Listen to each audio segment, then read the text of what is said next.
छोटों को नमस्कार, बड़ों को प्रणाम, साथ वालों को राम राम। मैं हूं केतन और स्वागत करता हूं आपके अपने चैनल इस स्टोरी टाइम में। आज की कहानी एक ऐसे फ़ोन कॉल की है और मुंबई पुलिस की है जिसकी वजह से दाऊद बच निकला। 2011 में अपनी जो खुफिया एजेंसी रॉ है उसने प्लानिंग की और 2011 में एक ऑपरेशन स्टार्ट किया, किल दाऊद। 2011 में किल दाऊद ऑपरेशन के लिए रॉ के 9 एजेंट चुने गए। 9 के 9 अपनी काबिलियत और उनके काम करने के हुनर की वजह से इस काम के लिए चुने गए। 9 के 9 अलग अलग देश में पोस्टेड थे, अलग अलग काम कर रहे थे। इन सभी को इंडिया बुलाया गया, इंडिया लाया गया। बाकायदा अपनी इजरायली खुफिया एजेंसी जो मोसाद है उसके साथ 1.5 साल तक इन लोगों की ट्रेनिंग हुई और इन 9 बॉय के जो एजेंट का एक ग्रुप बना उसका नाम रखा गया सुपर बॉयज़।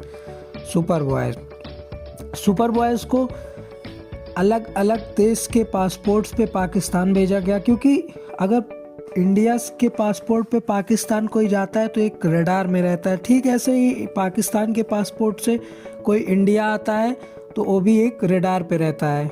फिर ये सब सुपर बॉयज़ कराची पहुँचे।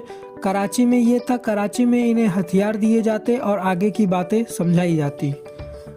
पाकिस्तान में जो दाऊद के दुश्मन थे, हर देश में हर गैंग के कोई ना कोई दुश्मन होते ही हैं। पाकिस्तान में दाऊद के जो दुश्मन थे उन्हें भी अपनी तरफ मिलाया गया अलग अलग बहाना देके, और पाकिस्तान में अपने जो अंडर कवर के एजेंट्स थे उनसे भी पूरी जानकारी ली गई, हर एक इंफॉर्मेशन ली गई।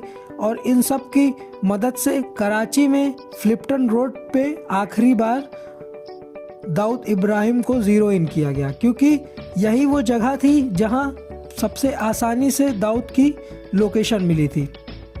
हालांकि उसके बाद फिर पता चला कि जो है हर शाम 4 से 6 के बीच में दाऊद अपने घर से निकलता है और वहीं आगे ही 5 किलोमीटर पे जाके डिफेंस सोसाइटी की मेस है, वहाँ पे जाता है।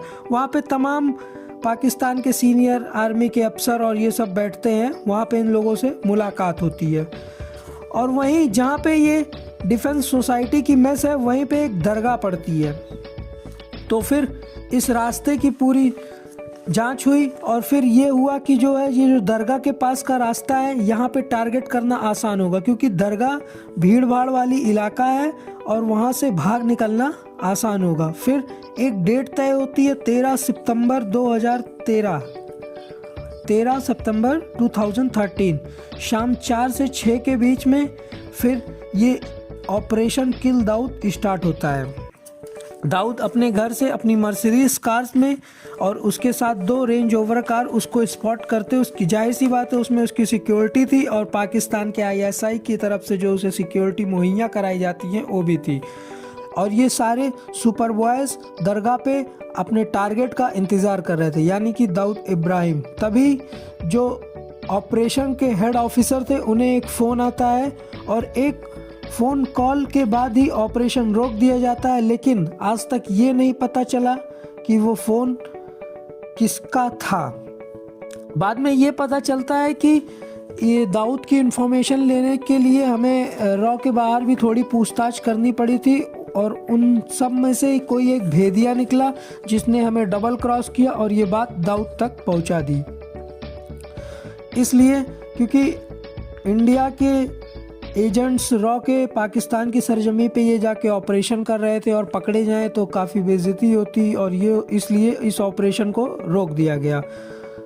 ऐसे ही 2005 में दाऊद इब्राहिम को एक बार और मारने की प्लानिंग हुई थी, क्योंकि उस समय अचानक से ये खबर मिली थी कि 9 मई 2005 को दाऊद की बेटी मारुक शेख की शादी पाकिस्तान के बैट्समैन जावेद मियां दत्त के बेटे के साथ मक्का में है, सऊदी अरब यानी कि। उससे पहले UN ने दाऊद को इंटरनेशनल टेररिस्ट घोषित कर दिया था। ये अपना जो मुंबई अटैक लिया था इसकी वजह से लेके काफ़ी साल तक इंडिया ने UN का दरवाज़ा खटखटाया और फिर UN ने दाऊद इब्राहिम को इंटरनेशनल टेररिस्ट घोषित कर दिया। इंटरनेशनल टेररिस्ट घोषित कर दिया इसका मतलब ये था ऐसे किसी देश से जहाँ से हमारा संबंध हो, अगर वहाँ ये पकड़ा जाए तो हमें सौंप सकता है।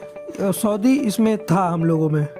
तो अब अजीत डोभाल से इस बारे में बात होती है और अजीत डोभाल को ही इस ऑपरेशन का हेड इंचार्ज बनाया जाता है। तो अजीत डोभाल ने ये प्लान बनाया कि इस बार काम अपने किसी कमांडो या अपने एजेंसी के लोगों से नहीं कराएंगे, इस बार काम बाहर के लोगों से कराएंगे। फिर अजीत डोभाल ने छोटा राजन से बात की। छोटा राजन और दाऊद इब्राहिम के बीच तब दुश्मनी हो चुकी थी।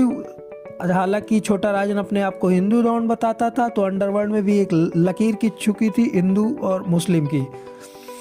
और छोटा राजन दाऊद से बदला भी लेना चाहता था, क्योंकि बैंकॉक में उसके ऊपर दाऊद ने हमला करवाया था और वो बच निकला था।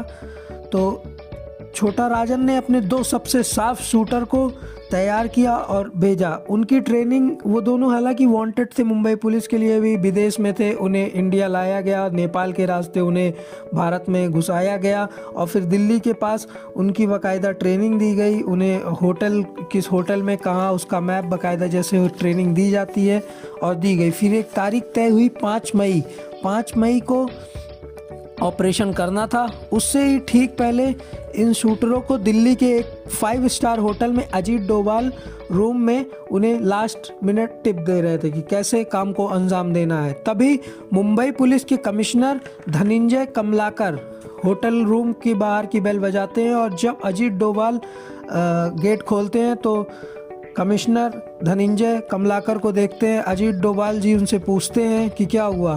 तब कमिश्नर साहब बोलते हैं कि जो है हमारे पास इनपुट है कि ये 2 शार्प शूटर नेपाल के रास्ते इंडिया लाए गए हैं और यहाँ एक बड़े बिजनेसमैन या पॉलिटिशियन का मर्डर करने आए हैं। अजीत डोभाल धनंजय कमलाकर को काफ़ी बार समझाते हैं, लेकिन वो कहते हैं हमारे ऊपर के ऑफिसर्स का और ऊपर से प्रेशर है, हमें इसे अरेस्ट करके मुंबई ले ही जाना होगा। तो ये एक थी दूसरी नाकाम कोशिश जिस मुंबई पुलिस की वजह से जब दाऊद इब्राहिम बच निकला। ये थी आज की कहानी और हालांकि मैं उम्मीद करता हूँ आप सभी को अच्छी लगी होगी। अगर अच्छी लगी हो तो शेयर करिएगा, सब्सक्राइब करिएगा और अपना प्यार बनाए रखिएगा। धन्यवाद दोस्तों।